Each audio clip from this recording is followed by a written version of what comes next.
Oui, aujourd'hui, mercredi 31 mai 2023, nous nous sommes réunis ici au niveau de la gouvernance afin de procéder à l'installation officielle de la commission régionale de régulation des loyers à usage d'habitation, des locaux à usage d'habitation. En présence de la commission nationale de régulation des loyers des locaux à usage d'habitation, nous avons procédé véritablement à l'installation des membres. Maintenant, en réalité, il s'est agi de rappeler les missions qui sont dévolues à la commission nationale, mais également aux commissions régionales, qui sont les relais de la commission précitée. Donc, il est attendu des commissions régionales de mettre en œuvre les orientations fixées par la commission nationale, mais également de régler à l'amiable les différends qui pourraient naître entre les bailleurs et les locataires lors de l'exécution des contrats de location. D'après ce qui a été présenté, Ziguinchor n'est pas très agressif, pour reprendre les termes du secrétaire exécutif, en termes de plainte.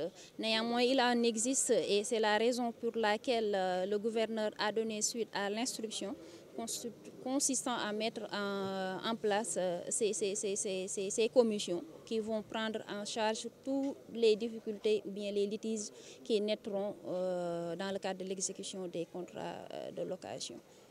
Les recommandations, c'est en premier lieu d'engager l'ensemble des acteurs et parties prenantes à mettre en œuvre, bien à participer à la mise en œuvre du décret, à l'exécution du décret 2023-446 en date du 1er mars 2023, afin véritablement de lutter contre la hausse illicite des loyers des locaux à usage d'habitation.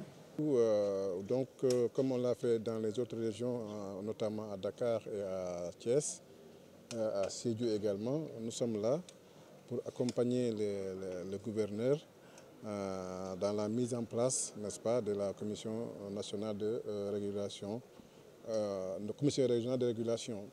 Parce qu'en réalité, un arrêté a été pris. Maintenant, il fallait installer cette commission-là.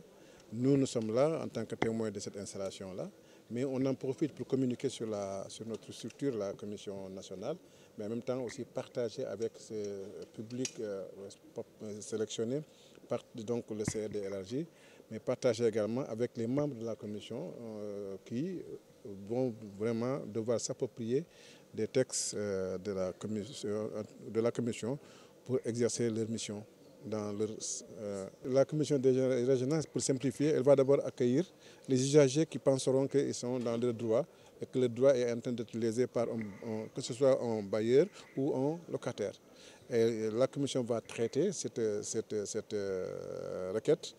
Elle peut être une demande d'information, ça s'arrêter ou même une alerte. Dans ces deux cas-là, la commission ne sera pas peut-être saisie parce qu'il y aura du personnel d'appui qui va pouvoir répondre à cette préoccupation-là.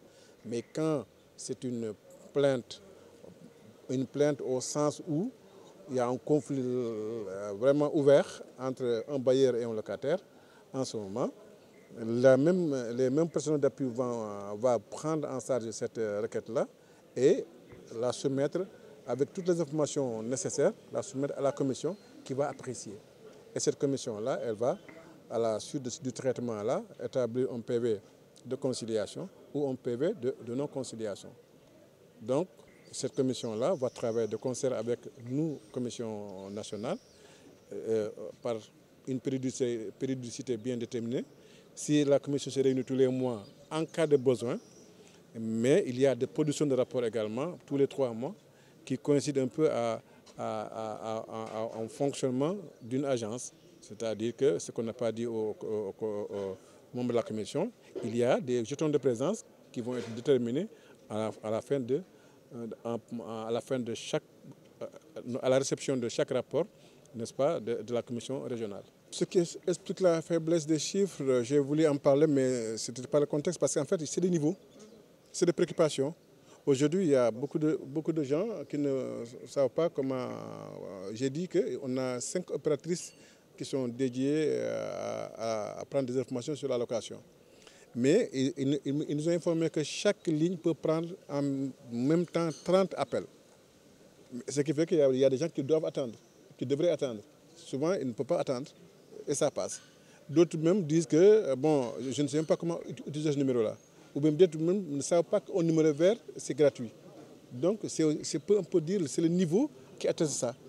Maintenant, à Dakar, par exemple, il est très facile aux gens d'appeler le numéro vert parce qu'on sait. Ici, maintenant, pour vraiment parer à cette éventualité-là, nous allons dans le sens de mettre des téléphones avec des WhatsApp, où on peut parler, on peut laisser en audio, on peut laisser en écrit. Maintenant, au personnel d'appui qui va transcrire tout ça, en faire des requêtes en bonne et due forme qu'il faudra soumettre aux besoins à la commission régionale.